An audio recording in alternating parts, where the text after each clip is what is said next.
Hello दोस्तों, स्वागत है आपका हमारे YouTube चैनल बाल विकास विद्या मंदिर में। मैं लेकर आया हूँ आपके लिए एक नया चैप्टर जो कक्षा 8 के सामाजिक जियोग्राफी का है, जो खनिज और शक्ति संसाधन अध्याय 3 है। जो NCERT की बुकें हम पढ़ा रहे हैं आपको, वो बहुत बड़ा पार्ट है, पर मैं आपके लिए इसे छोटा करके और छोटे छोटे शॉर्ट में बताऊंगा पूरा सार, और बाद में मैं वो रहेगा इसमें महाद्वीप, वो भी बता दूंगा। तो हम हमारी क्लास शुरुआत करते हैं आज की। खनिज, तो खनिज क्या होते हैं? खनिज आपने कहीं पे सुना होगा कि खनिज खनिज बहुत से लोगों के मुंह से आपने सुना होगा कि ये वो खनिज है, ये वो खनिज है, तो आप जानते नहीं होंगे खनिज किसे कहते हैं। तो खनिज की मैंने यहाँ डेफिनेशन लिख रखी है। जो खनिज है, जैसे मैं कहूँ कि प्लास्टिक, ये लोहा, सोना, चांदी, ये सब एक धातु है, पर ये क्या है कि हमें पृथ्वी से प्राप्त होती है, जो पृथ्वी की पर्वतों शैलों से प्राप्त होती है, जिसे हम खनिज कहते हैं। आए समझ में कि नहीं आए? आगे तो उतारा बोलने नहीं आए तो देखिए है नहीं। तो यहाँ पे मैंने खनिज की परिभाषा लिख रखी है। आप इसको नोट कर लेना। इस पूरे बोर्ड का आप स्क्रीनशॉट ले लेना और आपकी नोटबुक में से उतार लेना, और फिर मैं समझाऊंगा और मेरे वीडियो को समझ में ना आए तो दोबारा वहां से देखना कि सर ने क्या समझाया था। तो हम बात करते हैं खनिज की। तो प्राकृतिक रूप से प्राप्त होने वाले पदार्थ जिनका निश्चित रासायनिक संगठन होता है वह खनिज कहलाते हैं। जैसे मैं कहूँ कि हम नमक निकाल रहे, क्या निकाल रहे? नमक निकाल रहे, तो वो भी एक प्रकार का क्या है? खनिज है। तो खनिज, जैसे खनिज में काय की, नमक में काय की मात्रा होगी? काय की मात्रा होगी? सोडियम क्लोराइड की मात्रा होगी। तो सोडियम क्लोराइड की अधिक मात्रा होगी तो उसका कोई रासायनिक संगठन होगा, इसलिए तो खनिज है ना।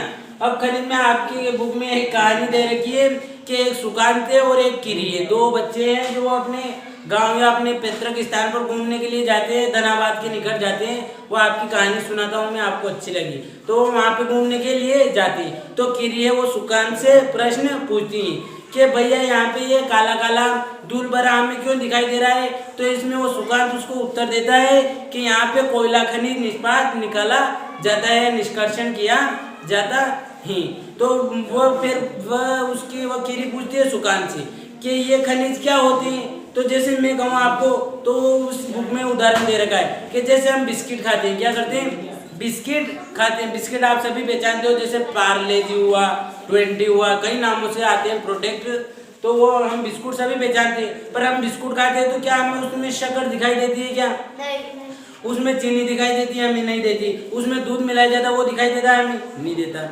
उसके बाद उसमें कभी कभी अंडे भी मिलाए जाते हैं, तो उसके पृथक पृथक अवयव हुए, उसके पृथक पृथक खनिज हुए कि नहीं हुई? और सभी को मिलाकर एक मिक्स, जैसे मैं कहूँ लोहा है, तो इसमें लोहे में कई प्रकार की मिक्सिंग है, तभी तो ये खनिज बना। तो सभी बिस्किट एक प्रकार से क्या हो गया? खनिज हो गया। आए समझ में कि नहीं आए? उतारा बोलना था है नहीं। अब मैंने परिभाषा लिख रही है, आपको कहानी सुना दी मैंने, समझ में आ गया होगा और आशा करता हूँ। फिर दोबारा बताऊँ क्या कि नहीं आए? आएगी नहीं? क्या बता रहा था? आएगी तो बढ़िया बात है। अब खनिज की मैंने यहाँ डेफिनेशन लिख रखी है, आप इसको नोट कर लेना कि प्राकृतिक रूप से प्राप्त होने वाले ऐसा पदार्थ है जिसका कोई रासायनिक संगठन हो, उसे हम क्या कहेंगे? खनिज कहेंगे। जैसे हम कहें कि नमक, मैंने नमक का उदाहरण दिया, तो नमक में क्या होगा? खारापन होगा। उसमें क्या? सोडियम क्लोराइड की मात्रा अधिक होगी, तो एक प्रकार से क्या हुआ? खनिज हुआ। अब खनिजों को, खनिज इस पृथ्वी पर 3000 से ज्यादा क्या है? खनिज है। कितने? 3000 से ज्यादा पृथ्वी पर क्या है? ज्ञात खनिज है। 3000 से ज्यादा पृथ्वी पर क्या है? ज्ञात खनिज। मतलब वैज्ञानिकों ने 3000 खनिज को ढूंढ लिया है, कितने प्रकार के खनिज पृथ्वी पर हैं। आया समझ में? नहीं आएगा? आ गई ना। अब खनिजों को तो हम उनके ऐसे ही तो उनके जैसे कि प्रकार के आधार पर तो बांट ही नहीं सकते कि इतने प्रकार की, वो उस प्रकार का, कि उस प्रकार का, ऐसे तो बांट ही नहीं सकते कि काला है कि वो सफेद है कि गोरा है, तो इस प्रजाति के रूप में तो हम बांट ही नहीं सकते। तो हमने क्या किया कि उनके आकार के रूप में, क्या उनके आकार या उनकी संरचना के रूप में उनको वर्गीकृत किया। क्या किया? संरचना के ऊपर वर्गीकृत किया। तो संरचना के आधार पर खनिज कितने प्रकार के होते हैं? 2 प्रकार के। कौन से? धात्विक और अधात्विक। कौन से होते हैं? 2, धात्विक और अधात्विक। संरचना के आधार पर खनिज 2 प्रकार के होते हैं, धात्विक और अधात्विक। आप शर्माओ मत, आप वीडियो देखने वाले भी मत शर्माओ, मेरे साथ साथ मैं बोलूं तो आप भी बोला कर। उससे क्या होता है कि हमें सुनने से और बोलने से ज्यादा याद होता है। तो आप भी, जैसे मैं बोलूंगा और आप भी बोलोगे मेरे साथ, तो आपको ये याद रह जाएगा। कि मैं कहूँ कि धात्विक और आप भी साथ में बोलते जाओ कि धात्विक और संरचना के आधार पर कि धात्विक और धात्विक, धात्विक और धात्विक। अब धात्विक खनिजों को भी दो भागों में बांटा है। क्या किया है? धात्विक खनिजों को भी दो भागों में बांटा है, एक तो लौह खनिज और एक अलोह खनिज। जैसे खनिजों में लोह की गुणवत्ता या गुणधर्म होगा तो वो तो लोह खनिज में आ जाएगा। जैसे मैग्नीज हुआ, लोहा हुआ, एस्को है ना, ये किस में आ जाएंगे? ये लोहे में आ जाएंगे। पर जैसे सोना है, चांदी है, पित्तल है, क्रोमाइड है, ये जिप्सम है, ये तो ये क्या है कि ये अलोह है। अलोह का मतलब इनमें लोहे का गुण नहीं दिखाई देगा। तो ये यहाँ तक समझ में आ गई आपकी बात की नहीं कि धात्विक खनिजों को दो भागों में बांटा, एक तो लोह खनिज और एक अलोह खनिज। और अधात्विक खनिजों को कोई भागों में नहीं बांटा। और लोह खनिज सिंपल है, जैसे हम प्रकृति में जैसे पर्वत देखते हैं, पत्थर देखना, तो पत्थर भी एक प्रकार की क्या हुए? खनिज हुए। तो खनिज पत्थर हुए, उसके बाद जीवाश्म ईंधन हुआ, पत्थर हुआ, है ना, ये सभी आ गए। जैसे जीवाश्म ईंधन आप जानते हो कि जैसे जीवाश्म ईंधन कई लाखों करोड़ों वर्ष पृथ्वी पर जीव जंतु और पेड़ पौधे क्या हुए? दबे। क्या हुए? दबे। और पृथ्वी के दाब और ताप के कारण पृथ्वी में वो उनका कोई रासायनिक संगठन हुआ और उसके बाद क्या बन गया? पेट्रोल बन गया, डीजल बन गया और गैस, प्राकृतिक गैस सीएनजी बन गई। ये से वो बने थे। अब बात करते हैं हम धात्विक और अधात्विक में क्या अंतर है। हमसे पूछे कि धात्विक किसे कहेंगे और अधात्विक किसे कहेंगे, तो विज्ञान में एक चैप्टर आता है रासायनिक गुणधर्म के ऊपर, धात्विक और अधात्विक के ऊपर। तो उसी के आधार पर इनको वर्गीकृत किया गया है। जैसे ज्योग्राफी विज्ञान के ऊपर ही चलती है, विज्ञान के ऊपर ही डिपेंड होती है अधिकतर। तो यहाँ पे दो भागों में बांटा है, तो विज्ञान के आधार पर ही बांटा है इनको, यूं अलग से नहीं बांटा कि ये मन से बांट दिया कि नहीं ये वो है ना वो है, ये मन से नहीं है। ये विज्ञान के तरीके से ही बांटा हुआ है कि धात्विक और अधात्विक गुणधर्म के आधार पर बांटा है। जैसे हमने परिभाषा पढ़ी कि रासायनिक संगठन होना चाहिए, तो रासायनिक संगठन हमने कहाँ पढ़ा है? साइंस में पढ़ा है, विज्ञान में पढ़ा है। तो विज्ञान के तरीके से तो बांटा हुआ है इनको, धात्विक और अधात्विक। सिंपल सामाजिक और मानवीय तरीके से थोड़ी बांटा हुआ है। वैज्ञानिक सोच से प्रमाणित करके इनको बांटा गया। अब धातु किसे कहते हैं? जैसे धातु मैं कहूँ आपको कि धातु के लोहे की कील आप विद्युत के लगाओगे, क्या करोगे? विद्युत के लगाओगे, तो आपको क्या करंट का झटका महसूस होगा। तो ये धातु खनिज क्या होती है? विद्युत की सुचालक। ये यहाँ पे लिख दूं मैं, क्या होती है? विद्युत की क्या होती है? सुचालक। क्या होती है? विद्युत की क्या होती है? सुचालक। अब उसके बाद में कहूँ कि धातु की छड़ी, क्या है? धातु की छड़ी है, लोहे की छड़ी है, कोई भी छड़ी ले लो। या हम भोजन पकाते हैं और एक भगोनी भी होती है स्टील की, कोई पात्र होगा, जैसे रोटी बनाते हैं तवा के ऊपर बनाते हैं, तो तवा भी क्या, उसके नीचे से उष्मा लगती है, उष्मा का मतलब आग लगती है, तो तवा वो भी क्या होता है? गर्म हो जाता है कि नहीं हो जाता है? जैसे मैं कहूँ कि तवा की इधर साइड में आग लगी हुई है, तो तवा ऐसे गोल होगा ना, तो इधर साइड में भी उससे हमें क्या उष्मा या गर्मी महसूस होगी। तो ये क्या हुआ? उष्मा का सुचालक हुआ। तो धातु में कौन से गुण होते हैं? एक तो विद्युत की सुचालक होती है, क्या होती है वो? विद्युत की सुचालक होती है।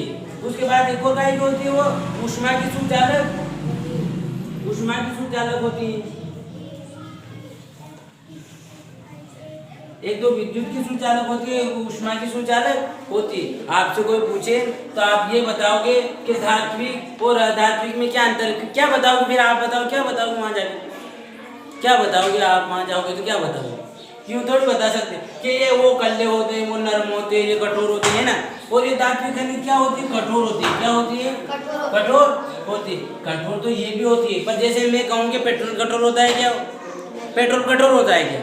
डीजल कठोर होता है, क्योंकि वो तो एक तरल पदार्थ है, वो ना एक तरल पदार्थ। जैसे आप कह दो कि सर नहीं पत्थर तो कठोर होगा या जिप्सम कठोर होगा, तो मैं कहूँ कि ये बोर्ड है, ये यहाँ पे ये चद्दर का बनी हुई है, चद्दर की, तो ये धातु ये कठोर होगी कि पत्थर इससे ज्यादा कठोर होगा?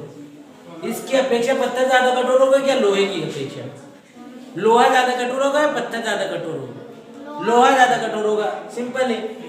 तो ये धातु क्या होती है? एक तो कठोर भी होती है, कठोर होती है, और विद्युत की भी सुचालक होती है और उष्मा की भी सुचालक होती है।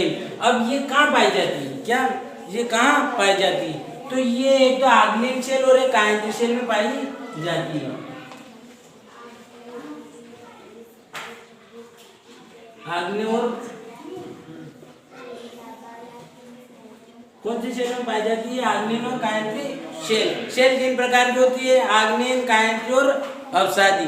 तो ये धातु है जो लोहा है, जिप्सम है, खनिज है, क्रोमाइट है, चांदी है, सोना है, बॉक्साइट है, ये सभी कहाँ पाई जाएगी?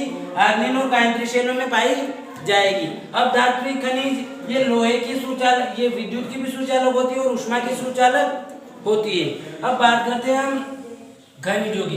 तो खनिज कौन से संसाधन हुए? खनिज कौन से संसाधन हुए? खनिज अनवीनीकरण संसाधन है क्या? नहीं है क्या? जैसे मैं कहूँ कि लोहा हम दोबारा बना सकते हैं क्या? हमारे घर की खेती है, जब बो देंगे और जब में उस टाइम पे फसल उगा लेंगे और फसल काट लेंगे, ऐसे उगता है क्या लोहा? नहीं उगता है। तो हम बात करें तो ये धातु, ये खनिज क्या होते हैं?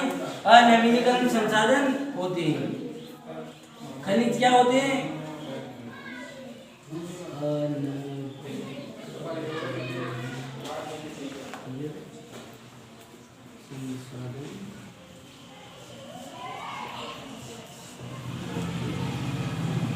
तो खनिज क्या होते हैं?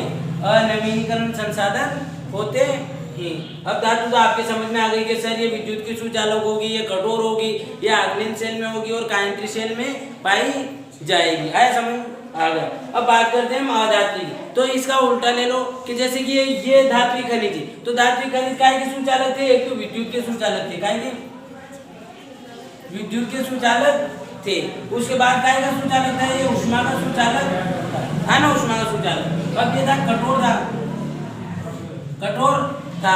उसके बाद और क्या था इसमें? ये आग्नेय और कायांत्री शेलों में पाया जाता है। ये 4 बात हो गई ना। हमसे कोई डिफरेंट पूछे तो हम ये 4 डिफरेंट बताएंगे। उसके बाद आती है अधात्विक खनिज। तो अधात्विक खनिज अब कौन सी शेल में पाई जाएगी? तीसरे नंबर की अवसादी शेल में। अधात्विक खनिज कौन सी शेलों में पाए जाएंगे? अवसादी शेलों में पाए जाएंगे। कौन सी शेल में पाए जाएंगे?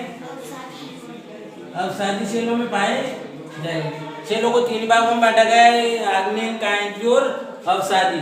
तो ये पत्थर, जीवाश्म ईंधन, कोयला और ये कहाँ पाए जाएंगे? अवसादी शेलों में पाए जाएंगे। मैं आशा करता हूँ आपके यहाँ तक समझ में आ गया होगा। आ गया कि नहीं आया? आ गया। अब बात करते हैं खनिजों को कैसे निकालते हैं। क्या बात करते हैं? खनिजों को, जैसे खनिज कहाँ से प्राप्त होते हैं, कहाँ से निकाले जाते हैं, हमें कहाँ मिलते हैं। जैसे खनिज तो पढ़ रहे हैं, पर अब हमें यूँ पता नहीं होगा खनिज कैसे दिखते हैं, कहाँ मिलते हैं, तो फिर पूरा बंटा डाल हो जाएगा ना इसका। इसलिए हम बात करेंगे खनिज कैसे निकालते हैं। इसे खनिज निष्क्रमण, इसका मतलब होता है कि खनिज हम कैसे निकालते हैं। निकालने का मतलब हम, जैसे ये तो पत्थर और चट्टानों के अंदर ही है, तो इसे वहाँ से बाहर कैसे निकालेंगे? इनको वहाँ से बाहर कैसे निकालेंगे? तो ये खनिजों निकालने की अलग अलग 3 प्रक्रिया दे रखी है। एक तो खनन होता है। क्या होता है? खनन। उसके बाद क्या होता है? प्रवेदन। क्या होता है? और उसके बाद होता है 3rd नंबर का आखनन। आखनन होता है। कर बोला क्या हो रहा है? टेक्निकल प्रॉब्लम आ गई थी हमारे। हाँ, यहाँ थे ना हम। खनिज निष्क्रमण। तो खनिज निष्क्रमण का मतलब ये है कि खनिजों को मिट्टी से या चट्टानों से बाहर कैसे निकाले। तो खनिज 3 प्रकार के तरीके से बाहर निकाले जाते हैं। ये खनन, प्रवेदन, आखनन, ये तीनों तरीके से इसको बाहर निकाला जाता है। अब ये खनन है। खनन का मतलब है खोदना। क्या है? खोदना। मिट्टी को खोद के बाहर निकालना, है ना। क्या है खनन का मतलब? खोदना। जो मिट्टी को खोदने से जो खनिज मिले हमें, उनको बाहर निकालना। ये क्या हुआ? खनन हुआ। अब बात करते हैं विपरीत खनन और कुपकीय खनन। तो विपरीत खनन जैसे मिट्टी है। क्या है? मिट्टी। तो मिट्टी की सतह को हटा के क्या करना हमें? कि मिट्टी को सतह को हटा के यहाँ से ऊपर से जो हमें खनिज मिले, जैसे मैं कहूँ नमक, इसका अच्छा उदाहरण। तो नमक भी एक प्रकार से खनिज है। तो वो नमक निकाले ना हम, तो ऊपर से निकलता है, तो वो किसके अंदर आ जाएगा? विपरीत खनन के अंदर आ जाएगा। आई बात समझ में? हाँ। अब बात करते हैं हम कूपीय खनन। तो कूपीय खनन के लिए हमें बहुत पृथ्वी के अंदर तक, बहुत अंदर तक जाना पड़ता है और बड़ी बड़ी मशीनें लगानी पड़ती है और उसके बाद वहां से वो खनिज निकाले जाते हैं। जैसे मैं कहूँ कि पृथ्वी के अंदर पेट्रोल है। क्या है? पेट्रोल, डीजल है और ये गैस है, संपीड़ित ये है ना, CNG गैस है। तो इसको निकालने के लिए पृथ्वी के बहुत अंदर तक जाना पड़ेगा। ये कायांत्री और आग्नेय शेल में पाई जाती है ना। तो वहां से बहुत अंदर जाने पड़ेगा हमें। तो किसकी कूपिकाओं का निर्माण करना पड़ेगा और हमें कूपों की सहायता से क्या करना होगा, कूपों की सहायता से अंदर जाना पड़ेगा और वहां से वो खनिज बाहर निकालना पड़ेगा। तो सबसे ज्यादा अंदर से निकालना पड़ेगा, क्या होगा ये, ज्यादा अंदर से निकालना पड़ेगा। ये पृथ्वी है, गोल है ना पृथ्वी, तो इसके बहुत अंदर तक जाएंगे तभी हमें कौन से खनिज निकलेंगे, ये जीवाश्म ईंधन है, पत्थर है, पेट्रोल है, ये कहाँ से निकलेंगे, बहुत अंदर से निकलेंगे, है ना। ये कौन से खनन हो गए, कूपीय खनन हो गए। ये निकालने का तरीका है। जैसे आपसे प्रश्न पूछेगा ना तो इस पाठ में से ऐसे ही पूछेगा कि खनिज के संरचना के आधार पर कितने प्रकार के होते हैं, कि धात्विक खनिज और अधात्विक खनिज। अब ये ऐसे ही पूछेगा आपको कि खनिज निष्क्रमण के कितने तरीके हैं, तो आप बताना खनन, प्रवेदन और आखनन, है ना। और इसमें खनन को भी दो तरीके से बाहर निकाला जाता है। जब मिट्टी को खोद के बाहर निकालना, इसे खोदना ही बोलते हैं। या विवृत खनन, तो विवृत खनन जैसे मिट्टी पृथ्वी है ना, तो पृथ्वी के ऊपर से निकाले, क्या हो गए, ये यहाँ से निकालने मैंने से खनिज निकाल लिया। पर ये कूपी खनन के लिए हमें से कूपियों की निर्माण करना पड़ेगा और मशीनें लगानी पड़ेगी। और उसके बाद ये कौन से यहाँ से कौन से निकलेंगे, पेट्रोल हुआ, उसके बाद सीएनजी हुआ, सीएनजी है ना, संपीड़ित प्राकृतिक नेचुरल गैस, है ना, सीएनजी हुआ। उसके बाद और क्या हुआ, कोयला हुआ, कोयला हुआ। तो ये क्या पृथ्वी के बहुत अंदर तक होते हैं, क्या होते हैं, बहुत अंदर तक होते हैं। और हम वहां से इनको क्या करते हैं, कूपी को सहायता हो तो अंदर से खोद के बाहर निकालते हैं। इस प्रक्रिया को क्या कहते हैं, प्रवेदन। क्या कहते हैं, प्रवेदन। जो बहुत अंदर से खोद के बहुत नीचे से निकालेंगे, क्या करेंगे, बहुत अंदर से पृथ्वी के बहुत नीचे तक जाएंगे हम और वहां से पेट्रोल और डीजल और एक गैस निकालेंगे। इस प्रक्रिया को क्या कहेंगे, प्रवेदन। क्या कहेंगे, प्रवेदन। जैसे खोद के हमने बाहर निकाला, क्या किया, खोद के हमने बाहर निकाला, वो क्या हो गया, कूपीय खनन हो गया। क्या हो गया, कूपीय खनन। पर जो ये प्रक्रिया हमने की कि वहां से ऊपर से मशीन लगाए, पृथ्वी के अंदर गए, फिर मशीन से बाहर लेकर आए, तो ये किसके अंदर आ जाएगा, प्रवेदन के अंदर आ जाएगा। ये पृथ्वी के सबसे निचले भाग से खनिजों को क्या किया जाता है, बाहर निकाला जाता है। तो हमसे कोई पूछे कि प्रवेदन क्या होगा, कि प्रवेदन वह प्रक्रिया है जो खनिज को पृथ्वी के बहुत अंदर से बाहर निकाला जाता है, उसे प्रवेदन कहा जाता है। हाँ, अब बात करते हैं खनन का मतलब, का मतलब ऊपर से,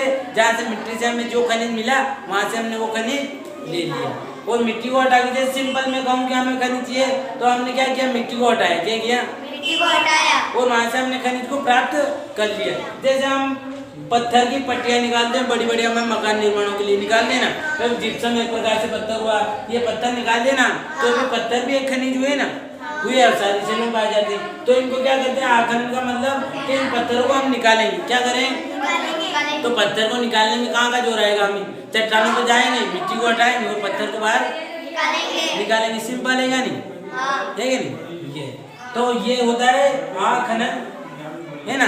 यहाँ तक आपके समझ में आ गया, आशा करता हूँ वीडियो देखने वाले को भी समझ में आ गया होगा। अब बात करते हैं इन खनिजों के संरक्षण, क्या करते हैं, तो खनिज है, तो जैसे लोहा है, सोना है, चांदी है, तो ये खनिजों का उपयोग, जैसे मैं पहले खनिजों का उपयोग बताऊं, तो हम खनिजों का उपयोग कैसे करते हैं, जैसे हम मकान बनवाते ना, तो उसकी छत बनानी, मरम्मत करवानी, जैसे टाइलें लगवानी, उसके बाद खनिजों के हम आभूषण बनवाते ना, जैसे सोने की नथी, गले में हार बनवाते तो खनिजों का तो एक उपयोगी कि नहीं। तो हमसे कोई पूछे कि प्रश्न, जैसे आपकी बुक में पीछे प्रश्न भी दे रखा है, वो भी साथ में मैं कवर करवाता जाऊँ। तो आपको कोई पूछे कि खनिजों के 3 खनिजों के नाम बताओ, क्या पूछे, 3 खनिजों के, तो हम में से 10 खनिजों के नाम बता सकते हैं, पर मैं आपको 3 खनिजों के 10 खनिजों के नाम बताऊँ। जैसे सोना है, चांदी है, जिप्सम है, क्रोमाइड है, उसके बाद जीवाश्म ईंधन है ना, ये क्या हुए, एक खनिज हुए। तो अब खनिज, जैसे हम खनिजों का उपयोग तो हम हार बनवाते हैं, मंगलसूत्र बनवाते हैं, आभूषण के रूप में प्रयोग करते हैं, मकान बनवाते हैं तो उसके अंदर भी उसके सपोर्ट के लिए प्रयोग करते हैं। तो खनिजों का उपयोग हमसे कोई पूछे तो एक पेज भर सकते हैं, नहीं भर सकते, तो प्रश्न आएगा आपके खनिजों का उपयोग कैसे करते हैं, तो हमें बताना है कि खनिजों का उपयोग हम आभूषण बनवाने के लिए करते हैं, मकान निर्माण के लिए करते हैं, सड़कें बनवाने के लिए करते हैं, वहाँ पे ये करते हैं, वहाँ पे वो करते हैं, नहीं ना, बता दोगे ना, बता दो क्या हम पट्टियाँ निकालवाते हैं, शादी से वो करते हैं, है ना। यहाँ तक आपके समझ में आ गया? आ गया। अब बात करते हैं हम खनिजों का संरक्षण। क्या करते हैं? तो खनिजों का एक ही सिंपल है, संरक्षण कैसे कराएं? जैसे लोहा है, क्या है? लोहा है। तो जैसे लोहे की हमारी खिड़की खराब हो गई, क्या हो गई है? खराब हो गई, और इसका उपयोग नहीं रहा, तो हम क्या करेंगे? इसका पुनर्चक्रण करेंगे। क्या करेंगे? पुनर्चक्रण करेंगे, या इसको दोबारा दूसरी चीज में कन्वर्ट करवा के फिर उपयोग में ले लेंगे। तो एक प्रकार से तो ये खनिजों का संरक्षण हो गया, और इनका हम जैसे खराब नहीं होने दे और इनका पुनर्चक्रण करें और दोबारा उपयोग करें। जैसे हम प्लास्टिक का रिचक्रण करते हैं ना, पुनर्चक्रण होते ना, थर्मोसेनिक प्लास्टिक, तो उसको हम दोबारा बना देंगे ना, बना दे पिघला के दोबारा आकृति दे दे। तो इन लोहे और सोने चांदी को हम क्या करें कि पिघला के गले का हार है तो पैरों की इससे पायल भी बनाई जा सकती है। तो इनका संरक्षण हो गया एक प्रकार से। हुआ कि नहीं हुआ? हाँ। अब बात करते हैं हम, अब आपके वो रह गया कि सात महाद्वीप है, तो उसमें याद समझाने जैसा कुछ नहीं है, ये बात है मेरे पास। तो समझाने जैसा कुछ नहीं है, उसमें ऐसे दे रखा है कि लोहा है और टीन है। तो एशिया सबसे बड़ा महाद्वीप है, मालूम है ना आपको? एशिया सबसे बड़ा महाद्वीप है, तो एशिया में सबसे ज्यादा क्या?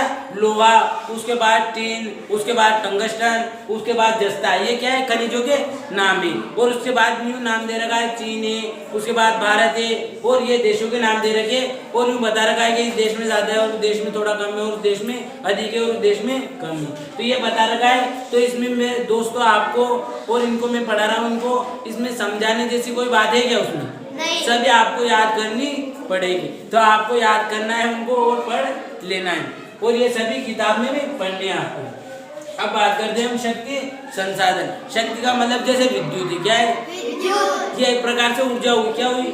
ऊर्जा हुई। तो एक प्रकार से क्या हुई? शक्ति हुई। क्या हुई? शक्ति है ना? शक्ति नहीं है क्या? शक्ति। आप में उसे शक्ति नहीं मानते हो तो उसके हाथ लगा के देख लेना कि वो शक्ति है कि नहीं, आपको पता चल जाएगा कि शक्ति है कि नहीं है। वो मैं मजाक के लिए बोल रहा हूँ, आप ऐसा करना मत, नहीं तो मेरे माथे पड़ जाओगे यहाँ क्यों? उन सर ने कहा था मैंने पकड़ ली जाके विद्युत को, ऐसा करना नहीं है आपको। तो शक्ति संसाधन के वही विद्युत, जैसे हम ऊर्जा, जैसे जीवाश्म ईंधन हुआ, पेट्रोल हुआ, डीजल हुआ, ये एक प्रकार से क्या है? शक्ति है। जैसे पेट्रोल नहीं होगा तो गाड़ी चलेगी क्यों? तो पेट्रोल को शक्ति देने के लिए हमें क्या डालना पड़ेगा? उसमें पेट्रोल डालना पड़ेगा, डीजल डालना पड़ेगा, केरोसिन डालना पड़ेगा, तो डालना पड़ेगा, तो उसके बाद ही तो वो गाड़ी चलेगी आगे, कि नहीं चलेगी।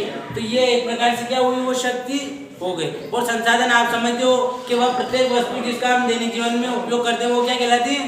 संसाधन कहलाती है कि नहीं कहलाती? हाँ कहलाती है। पढ़ा था हमने कभी? पढ़ा था, पार्ट 1 में हमने पढ़ा था, और आपने वो वीडियो नहीं देखा हो तो जाके हमारे चैनल में जाके देख लेना, वो भी पढ़ा रखा है मैंने।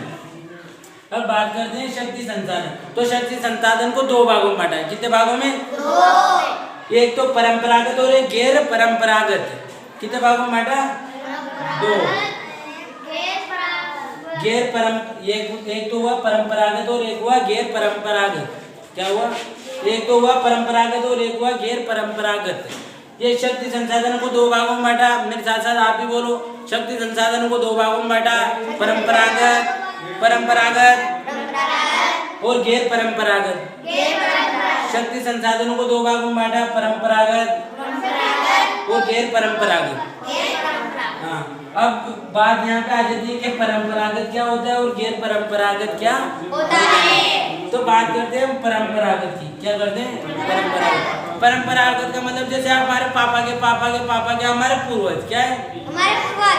जैसे हमारे दादाजी हुए, दादाजी के पिताजी हुए, तो उस टाइम पे जैसे परंपरागत का मतलब ईंधन का मतलब उस टाइम पे क्या करते थे लोग बाग के लकड़ियाँ लाते थे। क्या करते थे? लकड़ियाँ लाते। जंगल से जाएंगे, लकड़ियाँ लाएंगे, और लकड़ियों का कहाँ उपयोग करते थे? वो क्या उपयोग करते थे? भोजन पकाने के लिए करते हैं ना, भोजन पकाने के लिए उन लकड़ियों का या ईंधन का उपयोग करते थे। तो जो पुराने समय से चली आ रही है बातें, क्या पुराने टाइम से चली आ रही, जैसे पहले ये ट्रेनें चलती थी, क्या होती थी? ट्रेनें नहीं, रेलगाड़ियाँ चलती थी, है ना, रेलगाड़ियाँ चलती थी। तो वो चलती थी तो उसमें काय का उपयोग किया जाता था? कोयले का उपयोग किया जाता था।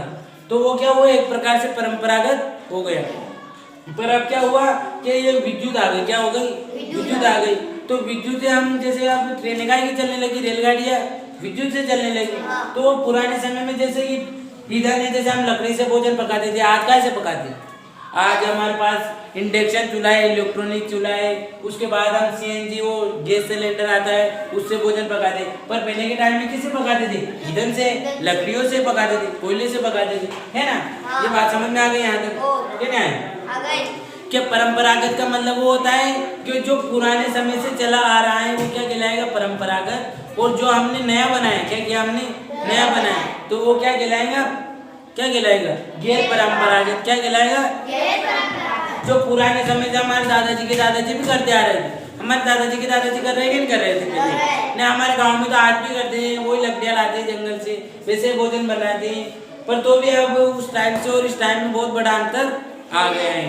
पहले तो हर घर में ऐसा ही होता था कि लकड़ियाँ लाएंगे और ईंधन से भोजन पकाकर खाएंगे। पर अब 50% या 50% तो अब रहा ही नहीं, 50% ही ऐसे होंगे जो लकड़ियाँ लाते हैं जंगल से और भोजन पका के खाते हैं। अब सभी के पास, किसी के पास इंडक्शन चूल्हा है, किसी के पास गैस सिलेंडर है कि नहीं?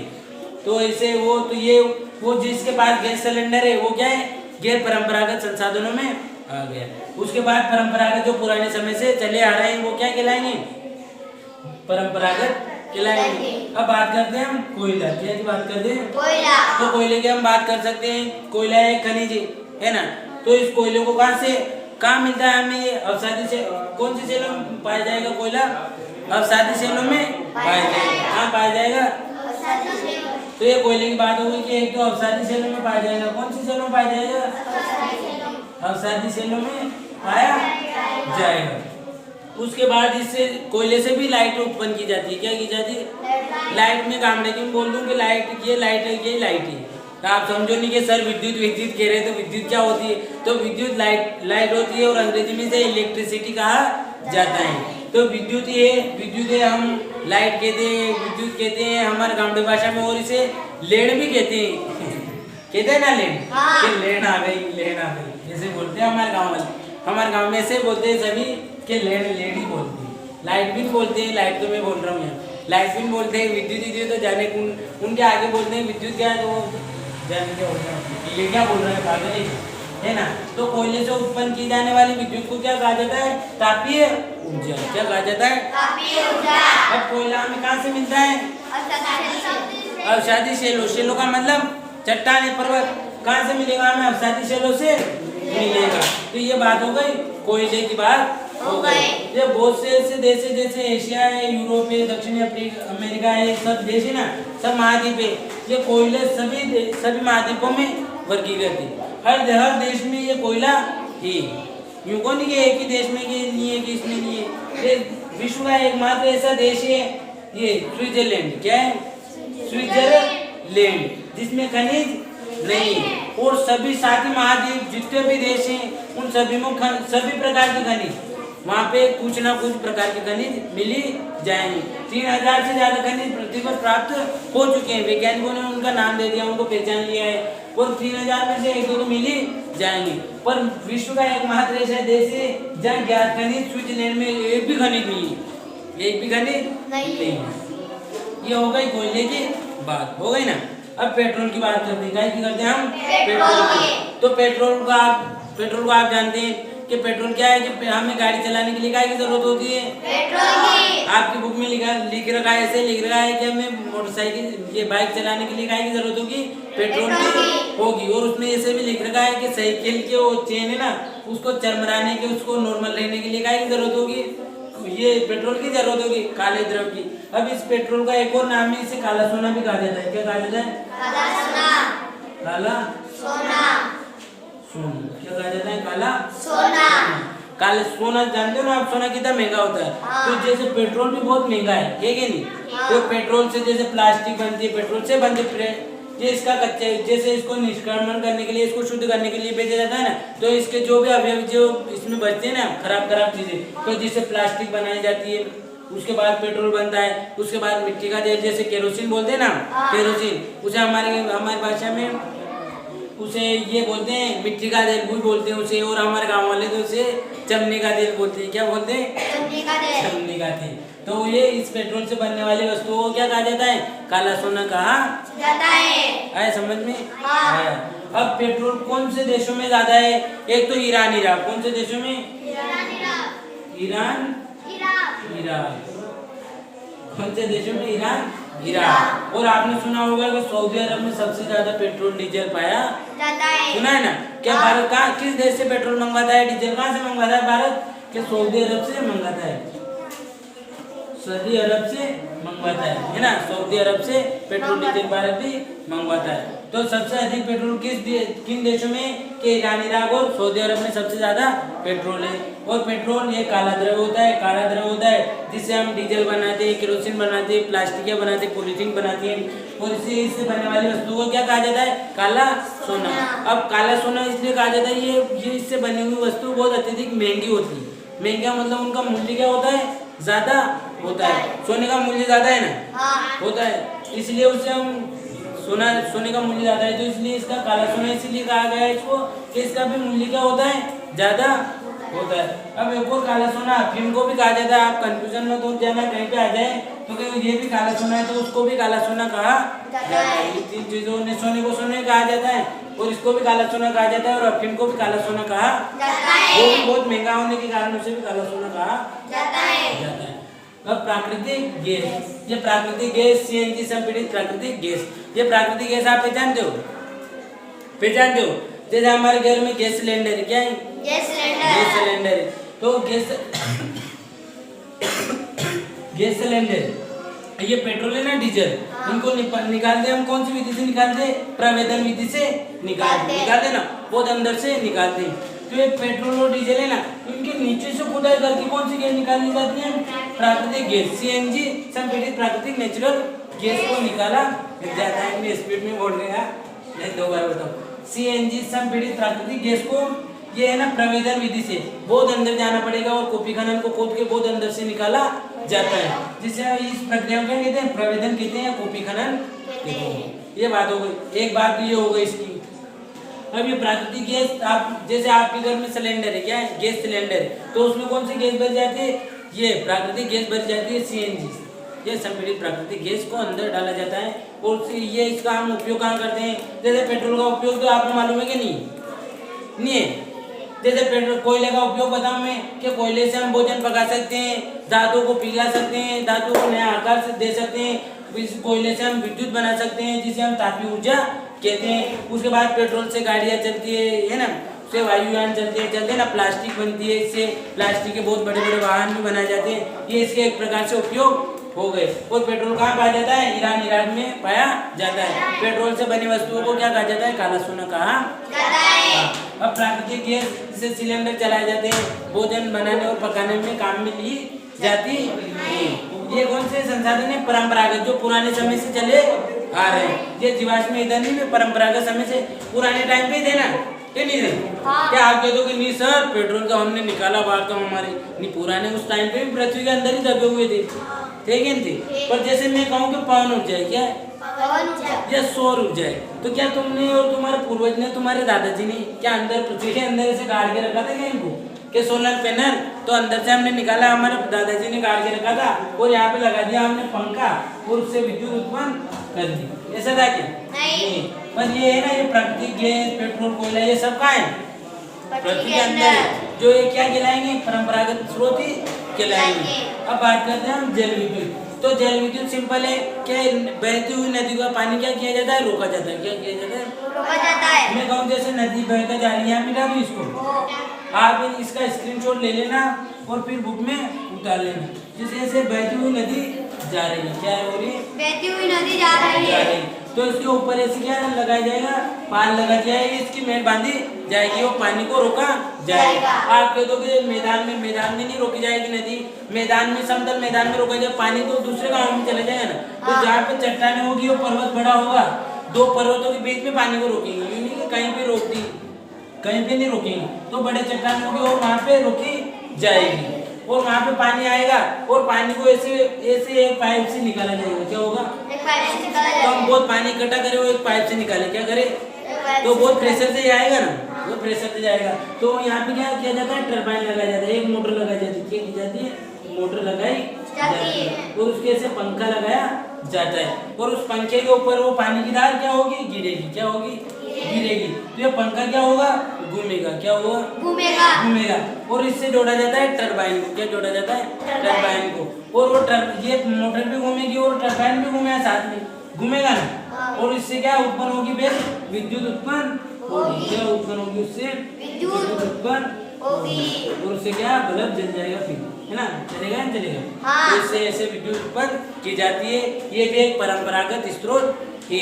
अब हमारे भारत में बात करें तो जल विद्युत का है, हमारे राजस्थान में भी कई जगहों पे लगाए हुए है। जैसे गांधी सागर है, ये मध्य प्रदेश में है। जैसे राणा प्रताप सागर है, जवाई बांध है, इन सब पे क्या बनाई जाती है, ये विद्युत के ऐसे संयंत्र लगाए हुए हैं और जिससे विद्युत बनाई जाती है। ये क्या है, एक परंपरागत स्रोत हुआ। कि कैसे बनाई जाती है, कि सरे से पानी को रोका जाता है और पानी को एक पाइप से बाहर निकाला जाता है। और जो पानी, जैसे अब यूँ पूछ ले पानी कहाँ जाएगा, तो पानी बहकर नदी में जाएगा। और पानी का क्या उपयोग करेंगे, फिर किसान कृषि करेंगे उनसे। ये करेंगे, वो फेंक देगा पानी को, नहीं फेंक सकते। ये ऐसे घुमाया जाता है और टरबाइन से विद्युत उत्पन्न की जाती है ना। कि दो परतों के बीच में पानी को रोकेंगे, फिर टरबाइन पे पानी की धार को एक पाइप के माध्यम से बाहर निकालेंगे और पाइप भी उससे टरबाइन मोटर घुमाएंगे और मोटर से टरबाइन को घुमाएंगे और विद्युत उत्पन्न होगी। आ गया समझ में बात, आ गई। अब बात करते हैं हम गैर परंपरागत स्रोत, है ना। ये हमारे भारत में ये अधिकतर जल विद्युत का है, सभी राज्यों में, हर राज्य में मिनिमम हर राज्य में, जहाँ नदी हर राज्य में आपको मालूम है, तो मिनिमम हर राज्य में। जब गोवा में नहीं होगा, क्या गोवा में भी होगा, वहाँ कौन सी विद्युत होगी, वहाँ ज्वारी ऊर्जा होगी। कौन सी होगी, वहाँ क्या है, समुद्र है। क्या है, समुद्र। समुद्र का पानी आएगा और वो टरबाइन को घुमाएगा और विद्युत होगी, है ना। जल विद्युत समझ में आ गई आपके, आ गई। तो जल विद्युत दो नदियों को रोका, एक नदी को रोका जाएगा, बड़ा पर्वत होगा और पानी को एक टरबाइन को घुमाया जाएगा और विद्युत उत्पन्न होगी। उसे जलीय ऊर्जा भी कहा जाता है या जल विद्युत भी कहा जाता है। अब बात करते हैं हम गैर परंपरागत स्रोत। तो ये वैज्ञानिक तरीकों से, जहाँ सूर्य की किरणें जहाँ मौसम उष्ण कटिबंध होगा, क्या होगा, उष्ण कटिबंध होगा। उष्ण कटिबंध का मतलब जैसे कर्क रेखा और मकर रेखा के बीच में सूर्य की किरणें क्या होती है, डायरेक्ट गिरती, तो वहाँ मौसम कौन सा होगा, उष्ण कटिबंधीय मौसम होगा। तो वहाँ क्या होगा कि सूर्य की किरणें जैसे प्लेटें होती है, वो होती है ना, जैसे प्लेटें लगाई जाती है ना, ऐसे। तो इन पे क्या सूर्य की किरणें आएगी, क्या होगी, सूर्य की किरणें आएगी। तो सूर्य के ताप के कारण इसमें जैसे ऐसी लगाई जाती है प्लेटों को, इनमें जो उससे क्या उनके परमाणु गति करने लगेंगे और परमाणु गति करेंगे और यहाँ से विद्युत उत्पन्न होगी। तो इनके लिए सोलर पैनल लगाए जाते हैं, बहुत बड़े बड़े पैमाने पर लगाए जाते हैं। ये मरुस्थलीय मैदान में अधिक उपयोगी होती है ना। सोलर पैनल तो ऐसे मैं बता नहीं सकता कि ऐसे बनती है, वो तो वैज्ञानिक तरीका हुआ है एक तरीके से, पर ये जरूर बता सकता हूँ मैं कि ऐसे प्लेटें लगाई जाती हैं ऐसे, है ना, सिलीनुमा, और उस पर सूर्य के प्रकाश गिरता है और विद्युत उत्पन्न होती है, इसे सौर ऊर्जा कहते हैं। ये परंपरागत गैर परंपरागत, जैसे हमने विकास किया ना इसका, हमारे टाइम में विकास हुआ, ये पुराने समय में थी नहीं, है ना। अब बात करते हैं पवन ऊर्जा। तो पवन ऊर्जा जहाँ पवन चलेगी, है ना, पवन ऊर्जा जहाँ पवन चलेगी, ऐसे क्या किया जाता है कि बहुत बड़े ऐसे पंखा है, पंखा देखा आपने, तो पंखा को क्या उल्टा लगाया जाता है, क्या किया जाता है, उल्टा लगाया जाता है। तो उल्टा लगाएंगे, पंखे को उल्टा लगाएंगे, तो पंखा उल्टा लगाया जाता है। तो पंखे में जैसे पंखा सीधा है तो हमें ये देगा ना हवा, पर ऐसे उल्टा लगाएंगे तो हवा आएगी, तो पंखा भी साथ में घूमेगा। आपके पास टेबल पंखा होगा, आपके घर में आपने देखा हो, तो हवा आती है तो क्या होगा, टेबल पंखा भी उसमें घूमता है ना, घूमता है। जैसे ऐसे पंखा लगाएंगे तो ये पंखा क्या होगा, घूमेगा, घूमेगा। तो वैसे यहाँ पे क्या लगाई जाएगी, एक मोटर लगाई जाएगी, क्या लगाई जाएगी, और इस पंखे के उससे लिंक किया जाएगा, लिंक का मतलब जोड़ा जाएगा। जैसे चक्की में उस चक्की की और उस मोटर की लगाई जाती है ना, जैसे ऐसे रस्सा लगाया जाएगा और उस मोटर को घुमाया जाएगा। अब मोटर को टरबाइन से लिंक किया जाएगा और फिर टरबाइन से क्या बनेगी, विद्युत बनेगी, ये है ना, सिंपल जैसे बनाई जाती है। और ये परमाणु ऊर्जा, ये इनमें यूरेनियम और थोरेनियम क्या होते हैं, दो तत्व होते हैं, वो बहुत खतरनाक होते हैं, बहुत विस्फोट होते हैं उनका, है ना। और एक और होता है थोरेनियम,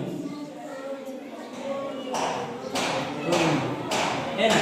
ये दो तत्व थे, यूरेनियम और थोरेनियम। तो इनको क्या किया जाता है कि ऐसे पात्र में डालेंगे, क्या किए, पात्र में डालेंगे, किसी स्थान में डालेंगे और उनको दोनों को एक तत्व में डालेंगे, तो ये क्या होंगे, टूटेंगे, क्या होंगे, टूटेंगे। फिर में नाभिक की क्रिया होगी और ये टूटेंगी तो क्या होगी, ऊष्मा उत्सर्जित होगी, ऊष्मा उत्सर्जित होगी। और ऐसे ऊष्मा उत्सर्जित होती है और पाइप को फिर मोटर पे लगाया जाएगा और फिर विद्युत उत्पन्न की जाएगी। तो ये परमाणु ऊर्जा ऐसे उत्पन्न की जाती है। ये हमारे राजस्थान में है, कोटा में। कहाँ है? कोटा में। राजस्थान में परमाणु ऊर्जा संयंत्र लगाया हुआ है। कहाँ पे? कोटा में। और कोटा में भी किस स्थान पर? रावतबाटा में। कहाँ पे? रावतबाटा में। कोटा में। आपसे कोई पूछे कि परमाणु ऊर्जा राजस्थान में कहाँ लगाई हुई है, तो कोटा में। कहाँ लगाई हुई है? कोटा में। तो कोटा में स्थान पूछे तो कहाँ पे? स्थान पूछे तो हमसे कोई रावतबाटा में। कहाँ है? रावतबाटा में। रावतबाटा में। है ना। रावतबाटा एक स्थान का नाम है जो परमाणु ऊर्जा का संयंत्र लगाया हुआ है वहाँ में, है ना। अब बात करते हैं हम भूतात्वीय ऊर्जा। तो भूतात्वीय सिंपल है, जैसे पृथ्वी। क्या है? पृथ्वी है। ये पृथ्वी बोले ना, आपको मालूम है ना। हाँ। ये पृथ्वी यहाँ पे बना दूं, मैं भूतात्वीय बता रहा हूँ। भूतात्वीय ऊर्जा, ऊर्जा का मतलब वही विद्युत, है ना। ये कंफ्यूजन हो जाओ, ऊर्जा बोल रहे सर। वो विद्युत गामड़ी भाषा में कि लेड, वो यही की बात है सर, है ना। तो ये क्या, पृथ्वी के ऊपर सूर्य की किरणें पड़ती है, आपको मालूम है। तो क्या पृथ्वी के अंदर मेघना भी है एक, और क्या है? मेघना है ना। तो क्या है? गर्मी। क्या है? तो ऐसा कहीं किसी भी स्थान पर ऐसा हो सकता है क्या, ज्वालामुखी हो, कुछ भी हो, तो वहां से क्या पानी गर्म निकलेगा। क्या होगा? गर्म निकलेगा। क्या होगा? कहाँ निकलेगा? पृथ्वी के ऊपर आएगा। जो गर्म पानी निकलेगा और उसका भाप बनेगा ना, भाप, उस भाप को एक संयंत्र लगाया जाएगा। ऐसा क्या होगा? और उससे उस पाइप को ले जाया जाएगा और फिर मोटर को घुमाई जाएगी। ऐसे मोटर को घुमाया जाएगा, ये मोटर के पंखा लगाया जाएगा और फिर इस पे घुमाया जाएगा और इधर फिर टरबाइन किया जाएगा और फिर क्या उत्पन्न विद्युत बन जाएगा ना। तो ऐसे विद्युत को उत्पन्न किया जाता है। अब ये ज्वारीय ऊर्जा क्या है?